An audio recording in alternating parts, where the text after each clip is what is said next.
vent qui court, je me rappelle de cette chanson. Et c'était vent du matin, vent qui courbe les sommets des grands pins, voix qui chante dans le vent, dans le grand vent. Malgré le vent, nous allons quand même faire un petit discours aujourd'hui. Nous allons devoir, je pense, faire un résumé de l'importance d'avoir des animaux, enfin, on ne peut pas les appeler des animaux, des agents infectieux, invisibles, et de les recoller aussi à tous les agents infectieux qu'on sait voir, par exemple les parasites. Donc, sans les parasites, il n'y a pas de recyclage. Si vous avez une pomme qui pourrit, vous allez avoir des milliers de mouches qui viennent faire le recyclage. Donc, tout ce qui est créé par la nature a une raison d'être. Donc même si moi je ne la connais pas, parce que je ne suis pas assez scientifique, je ne suis pas Einstein, quand il y a du sucre qui rentre dans mon estomac, eh bien automatiquement, mon pancréas, il fait son ouvrage. Mais c'est intéressant de savoir que le pancréas fait l'ouvrage. Et ne pas le savoir, c'est pas encore grave si j'ai confiance que mon organisme va bien faire ce qu'il faut et que je suis assez dans le discernement à savoir qu'on ne prend pas du sucre raffiné ou du sel raffiné dans sa cuisine de tous les jours, mais qu'on doit savoir comment on doit faire tant d'autres rituels. Ça, c'est pas le sujet d'aujourd'hui. Donc, les parasites visibles sont nécessaires pour la vie. Donc, on ne peut pas les éradiquer. Donc, si vous mettez un insecticide pour ne pas avoir de puces ou de tiques sur votre chat, vous êtes cruel avec le tic et la puce peut-être, mais encore plus avec votre chat, et sans le savoir, vous faites un sujet pour vous-même aussi, puisque vous allez recevoir les mêmes irradiations, et la belle salade bio qui est sur la table, quand le chat passe à côté, elle sera contaminée aussi. Contaminée, mais contaminée avec de la chimie. Et bien ça, c'est beaucoup plus grave que d'être contaminé par des virus. Alors, on va démarrer à savoir le début de la vie, avant qu'il y ait des mammifères ou des animaux plus élaborés, il y avait déjà des virus.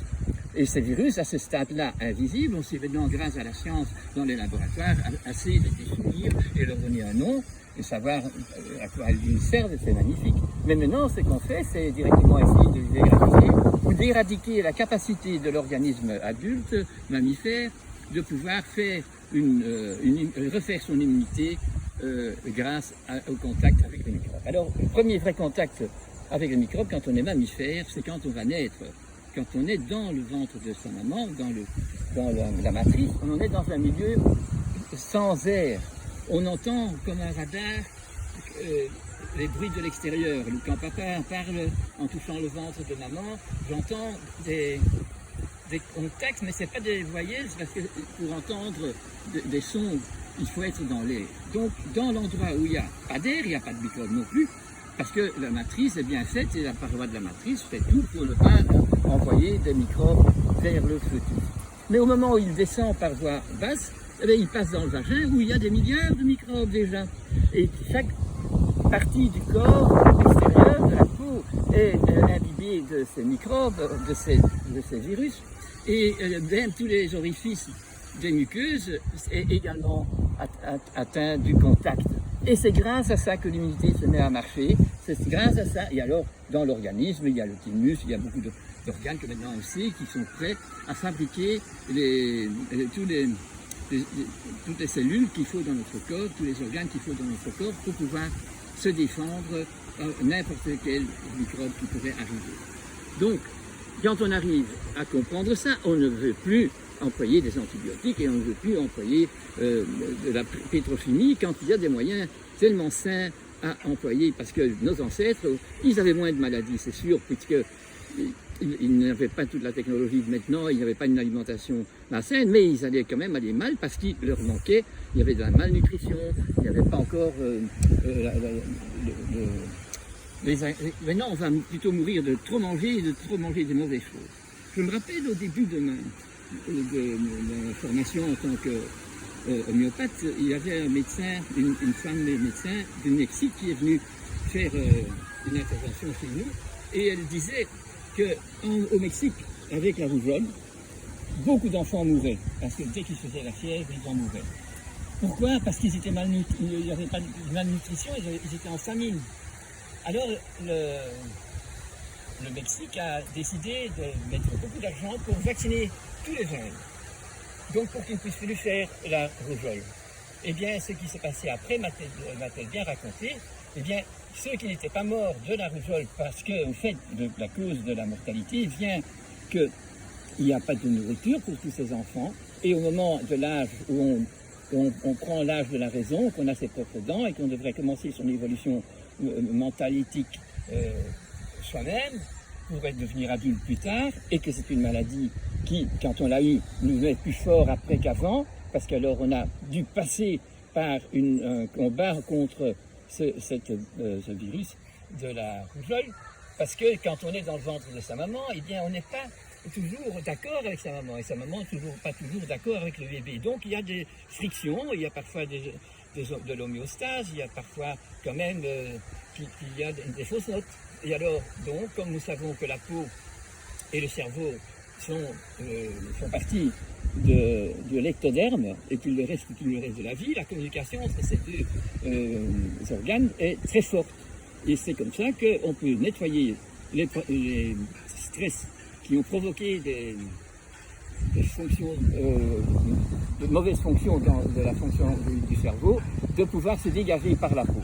Donc, il y a longtemps, mais tous les gens savaient ça, qu'il fallait rencontrer ces maladies pour grandir après, pour devenir adulte et sage. Maintenant, on voit que toute nos générations déjà et juste avant n'ont pas fait la rougeole, et on voit alors qu'ils peuvent devenir présidents et ministres et docteurs et architectes et tout, et qui n'ont aucun scrupule alors de construire avec du béton, de vacciner, de prendre des médicaments, de dénaturer la nourriture, de ne pas donner le sein à son bébé, donner de la poudre fabriquée par des usines, et ainsi de suite. Tout ça, c'est possible parce qu'on n'est pas sage. Et pour devenir sage, il faut déjà que les parents aident aux enfants à comprendre la raison de certaines maladies qui sont indispensables. Et c'est fort important que nous le sachions, et pour pouvoir justement entamer j'allais dire des procédures, c'est pas des procédures, des stratégies pour que la maladie qui s'appelle la rougeole soit pas grave. Et savoir qu'on doit ne pas donner des médicaments pour arrêter la fièvre, mais qu'on doit savoir qu'on peut les mettre dans un bain tiède, qu'on leur donne des bonnes tisanes, qu'on leur donne du sirop de churro, du sirop de coin, qu'on a donc toutes les connaissances que nos ancêtres avaient pour passer cette espèce de chapitre avant de grandir. Voilà, c'était pour vous dire que dans notre cœur, il faut avoir un amour de tout ce qui est créé, ce qu'on voit tout autant que ce qu'on ne voit pas. Et qu'on puisse alors acquérir un discernement pour redonner à tous les corps créés, que ce soit des animaux, des plantes ou nous, l'occasion de s'épanouir, de faire les déploiements que la nature avait prévus pour eux dans l'évolution de notre planète et de l'humanité qui est présente et qui, au lieu d'avoir continué à assister le plan divin, a décidé, après la Deuxième Guerre mondiale, c'était bien mis, de ne plus de divorcer avec le plan divin, avec le plan biologique, et de faire de notre planète un vaisseau spatial. On s'habille dans le vaisseau spatial, et quand vous savez que vous avez été pendant 2 mois avec Gagarine dans un vaisseau spatial ou sur la Lune, quand vous revenez, vous n'avez plus d'anticorps de la poliomyélite, parce que la poliomyélite, c'est quelque chose qu'on entretient en immunité tout le temps si on a les pieds nus dans l'herbe sur la terre, quand on touche, on embrasse son épouse, ses enfants, quand on caresse son chien, son chat, et voilà. Maintenant, quand on fait ça, on se contamine de produits chimiques et de toxines, tandis qu'avant, on ne se contaminait pas. On se chargeait de bons microbes pour faire les anticorps qu'il faut. La même chose avec le tétanos. Si on bouge, on ne sait plus faire le tétanos, mais si on est immobile et que le sang ne circule plus très bien parce qu'on a déjà des maladies chroniques et de l'artériosclérose, ou bien qu'on n'est carrément jamais dans le mouvement, eh bien nous n'avons pas du sang qui va jusqu'au bout des orteils, au bout du nez, et automatiquement, s'il y a une écharpe qui s'y fait ou une plaie, on est en anaérobiose et on risque de faire le tétanos. Donc, le tétanos est la bactérie de Clostridium du tétanos nous a fait une lampe rouge dans notre voiture pour dire qu'il y a un truc qui ne va pas, et donc c'est pas le vaccin qui nous sauve de ce problème-là. Ce qui nous sauve de ce problème, c'est savoir que tous les êtres mammifères doivent bouger et rebouger, varier ce qu'ils mangent, varier dans tout. Et alors là, nous avons une circulation normale et nous sommes protégés contre le tétanos. Voilà. Il y a donc toujours en amont les fautes qu'on a faites qui font qu'on attrape une épidémie ou qu'on attrape sa maladie individuelle. Mais donc quand c'est une pandémie comme on a eu après la Première Guerre mondiale, donc mondiale, ça veut donc bien dire c'est le monde entier qui a fait la guerre. Il y avait les Américains, étaient aussi ici, hein, et donc partout. Il y a eu donc des gens qui sont morts, et énormément donc de familles qui n'ont plus revu le père, la mère, et quand ils revenaient, l'enfant était mort aussi. Donc tout était très grave, il n'y avait pas de bonne nourriture, et donc automatiquement la grippe espagnole est arrivée et a éliminé beaucoup de gens sur la terre. Mais ce n'est pas parce qu'on aurait donné des vaccins bien avant et que cette grippe n'aurait pas pu avoir lieu, mais on aurait d'autres maladies, des maladies chroniques et des maladies, des lésions définitives qui font qu'on est malade tout le temps, pas à cause de microbes, mais à cause d'un fonctionnement de nos organes qui n'est plus harmonieux, qui n'est plus dans l'homéostasie. Et donc on doit travailler pour l'homéostasie, et c'est pas en trouvant des méthodes toxiques que nous le faisons bien. Il faut essayer de comprendre le pourquoi des choses.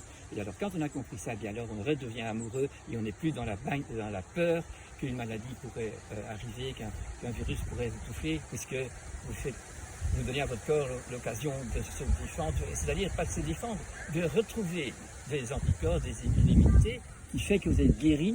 Et quand vous êtes guéri d'une façon naturelle, vous êtes toujours mieux après qu'avant cette maladie. Parce que vous avez grandi et votre corps est beaucoup plus puissant dans sa résistance et que votre caractère aussi se forme pour pouvoir se refuser de s'empoisonner avec toutes les toxines qu'on prend par l'aliment ou par la médecine, qui aujourd'hui est même préventive. Et ça, je termine avec ça. Une médecine ne sait pas être préventive. Une médecine, c'est un art de guérir des malades. Quand on commence à donner des médicaments, des piqûres à des gens en bonne santé ou des animaux en bonne santé, c'est qu'on est dévié de la normalité de la nature. C'est pas un langage biologique. C'est une logique de facilité, une logique d'économie, et c'est pas une logique d'écologie. Et l'amour de son corps et des corps des autres. Alors je vous souhaite d'essayer de rentrer dans la discussion à ce niveau-là pour vous débarrasser de cette peur, parce que vous mettez alors tous les virus et toutes les bactéries et tous les ferments dans le même sac, et vous n'aurez jamais plus du vin, et vous n'aurez jamais plus de fromage, et jamais plus de yogourt, et pas du kéfir, enfin, toutes ces bonnes choses que l'humanité a découvert, et même le pain, il fermente, il n'aurait plus de levain, c'est quand même grave. Et si vous n'avez plus de mouches parce que vous avez fait des insecticides, vous avez tué la mouche qui aurait venu faire votre vinaigre, parce que ça vient tout seul. Le vin aussi, il vient tout seul. La nature est toujours prête à seconder l'homme quand il est dans cette ouverture. Alors j'espère qu'on va tous retrouver ce désir de se remettre en accord avec la nature, notre nature terrestre, animale et notre nature spirituelle. Je vous remercie et vous embrasse d'être encore à l'écoute. Merci beaucoup.